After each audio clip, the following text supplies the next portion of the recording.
Alright, YouTube. This is day 3. Day 2, none of the GoPro recorded. But on day 1, didn't ride the bike much, but I did a good full detail. I went out riding for about an hour or 2 yesterday, so it's got a bunch of bugs on it. But you can probably see it's a little more shiny. You can kind of see the reflection down there. It looks pretty good. Cleaned up the rims. Looks like this got a little dusty since. Oiled up the chain. Yeah. So I'll talk about what happened day 2, because day 2 wasn't crazy eventful, but I was talking about a bunch of things, and then I was racing a couple cars, and all that footage is gone now, so it's frustrating. So yesterday I was racing this BMW, I think it's an M6, either M5 or M6. Either way, it's like about $100,000 car. And I didn't realize it was the M series. I didn't realize how expensive and how much horsepower they have. They have at least 600 horsepower. It's pretty impressive. But he flew by me. I'm like, well, he wants to race, we'll race. So then caught up with him again. He slowed down for me. And then I had music playing, so I didn't hear him do the horn, I guess. I don't know if he even did the horn. Maybe he just took off. But I was already in 4th gear. I wasn't even the right gear. I didn't know if he actually wanted to race or not.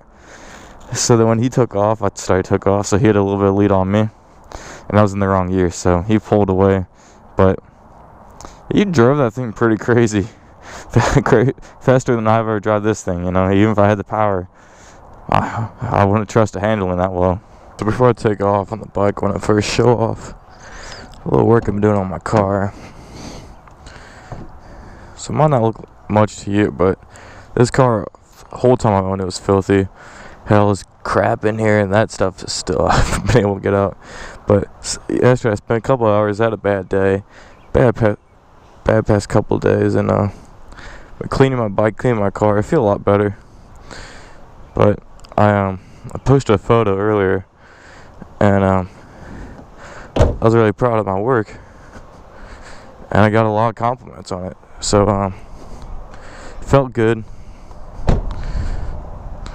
to be proud of your work and then actually be complimented on it. But I don't know. That's kind of my thing lately, to get my mind off things, is cleaning stuff. Take care of your stuff. You start enjoying it more. Something I kind of neglected. It's like the car. I started lately, past year, I've been having a lot of problems with it, and then fixed a couple. Some new issues came along, and then I got around to cleaning it, and it's like I feel a lot better. Kind of don't want to get rid of it now as much. Still need to do a detail on the outside. It's been about a year since I've done a detail, and winter can really dirty that thing up. Normally don't start my videos out parked, but figured I'd spice things up. Alright, so the video topic for today, I want to talk about buying vehicles, buying bikes, and like maybe cars and stuff like that, but mainly bikes, because I've bought enough vehicles, sold enough vehicles. I really get annoyed with all this traffic.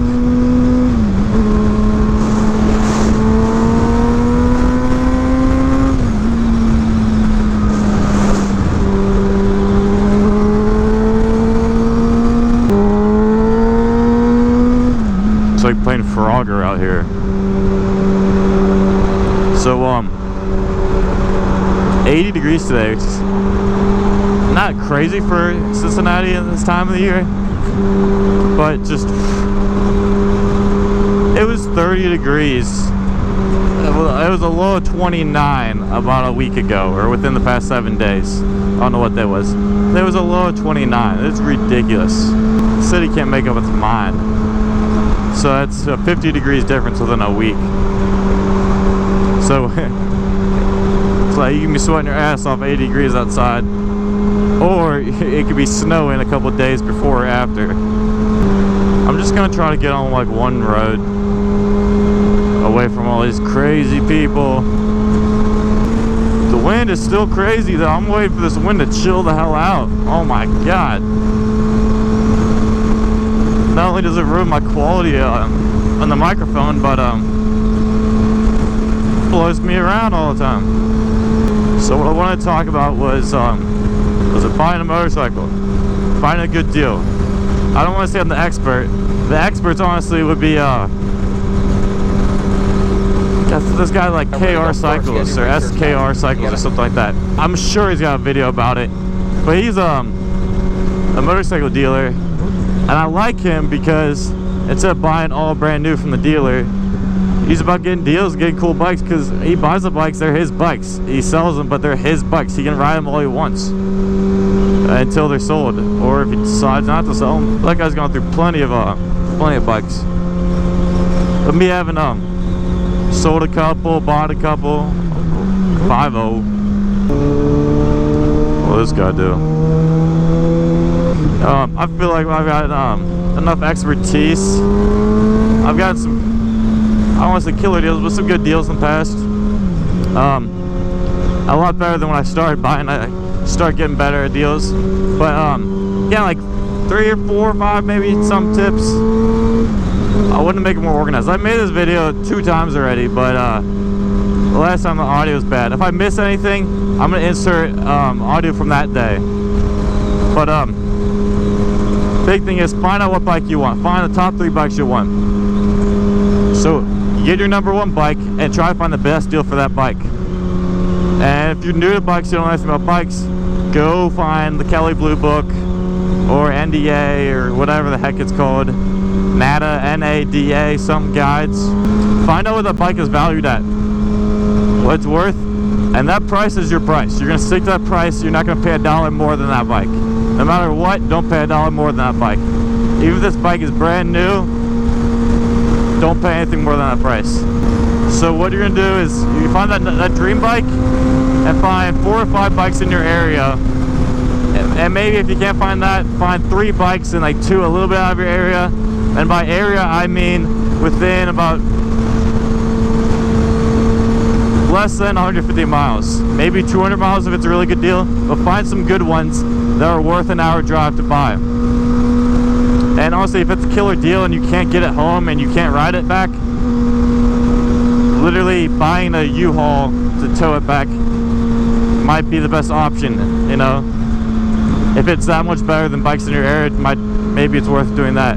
But find these bikes, and if you can't find the best deal for this bike, that's your dream bike, find your number 1 or your number 2 and 3, 2nd and 3rd favorite bikes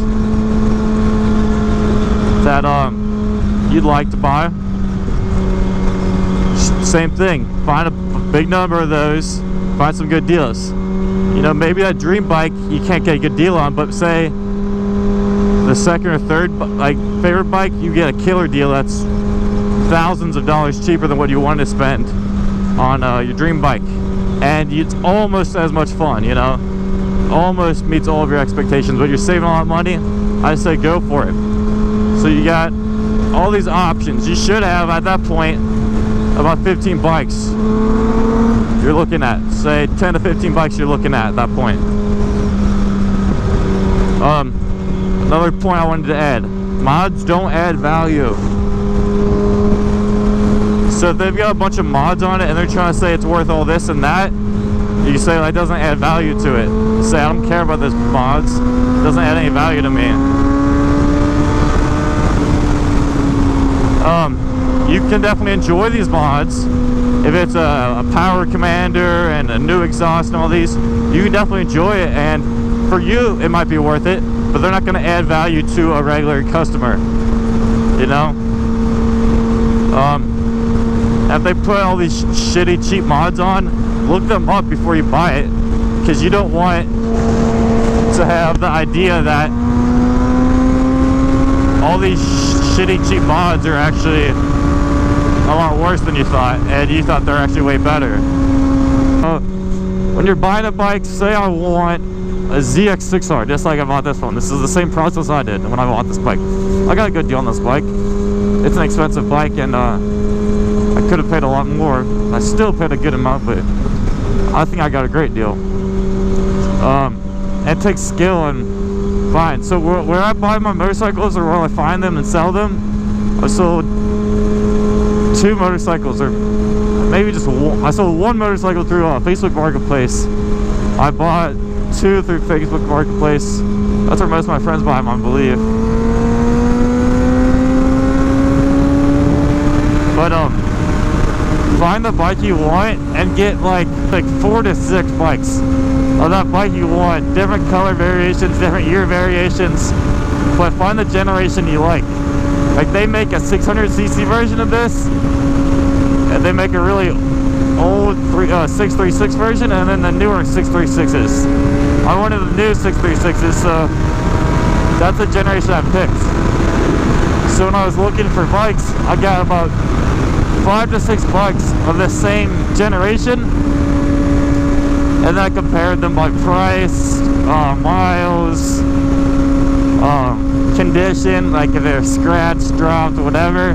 This one does have some minor scratches, but honestly I doubt you even noticed. When I bought it, I didn't even notice some of them.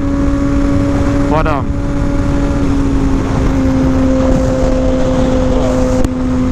go buy your ideal bike is going to be the lowest amount of miles, the cheapest price, and like the best looking bike, you know, least amount of scratches and all that. So you're gonna find a bunch of bikes and order them by quality. So say it's $1,000 more and it's like 20,000 miles less, and it's like way better looking than the last one with more miles. I would spend about $1,000 more for a cleaner, better looking bike with less miles. I think that's a fair deal, because that bike I'm going to be more proud of and happy of and show it off, and also it's going to perform way better and not have any problems in the future. So I found another bike like this, lime green. I like Kawasaki green, but not on my bikes. I like it on other people's bikes, you know? I think it's too flashy. I like flashy, but I think this is just the perfect amount. Like my first Ninja 300. Pretty much had the same amount of green. It was mostly gray, black, and then it had like a couple green accents.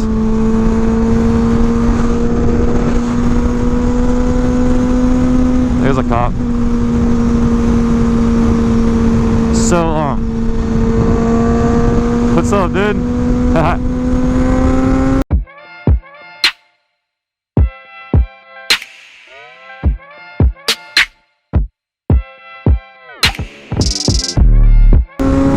That guy's filming me. There is more to what you're saying with your 2 front eyes. Authority I do despise, I see right through the lies. My experience has told me otherwise. I traveled through these realms, I came onto the other side. I thought I fucking died, disintegrated as a human being. I hit the ceiling. Hopefully I'll get messaged online. Someone saw my bike. I was just gonna talk about that. I don't get spotted much, you know? Like a lot of times people like see you in person, they'll message you on Facebook, they'll put it in a group, and then your friends will like message you like, hey, you got spotted. If just some random person like this, say this Jeep's recording me, he'll upload on Facebook, and then my friends will be like, oh, that's my dude, this guy. So compare the bikes. If they've got a bunch of mods you don't care for, tell them that. Or if there's like a couple scratches that like bother you more than they do that owner, tell them, like, bro, like, I'm looking at 2 of these bikes and this one's got a lot more scratches. I'd like to get your bike, but I can't go for that price. Can you do this amount? That's what this guy's charging, and his is better looking. You know, you kind of leverage it a little bit.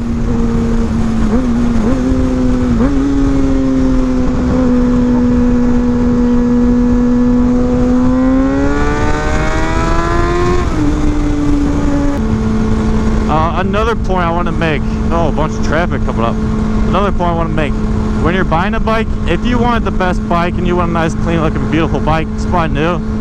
I did that and I had a great bike, but honestly I regret it. I could have bought that same bike just barely used a little bit of miles on it for way cheaper. I didn't pay MSRP. I still got a good deal on it, but I got a special edition for pretty much just like a little bit below the normal price. Yeah, that was a bad idea to go out this way. So yeah, used, you can save a lot of money. You can get almost brand new. Like, if there's one available and there's one that's like barely brand new, you can get a killer deal on it. Most people aren't gonna be asking near sticker price. I like buying brand new just because I know no one messes with it. But also, if you buy a barely used one with just like this bike, like less than 3,000 miles, there's not much damage they could do. There's not much harm that's possible to even, you know, ruin the performance or longevity and lifetime of it. The lowest miles and the best condition. If there's one that looks amazing but got a lot of miles, I'd avoid it. There's one that's low miles but it's got a lot of damage, I'd ignore it. Looks like they didn't take care of their bike and they're getting rid of it because they don't know how to ride. But if it looks like someone knows what they're talking about and they know about bikes, that's kind of iffy. It's like, do you want to buy a bike from them because they're experienced? But then again, if they're experienced, they probably beat on that bike and take it to the track and push it to its limits, you know? But as long as it does its proper maintenance, it's not too bad. I got a cop right behind me now. He's turning. We're good.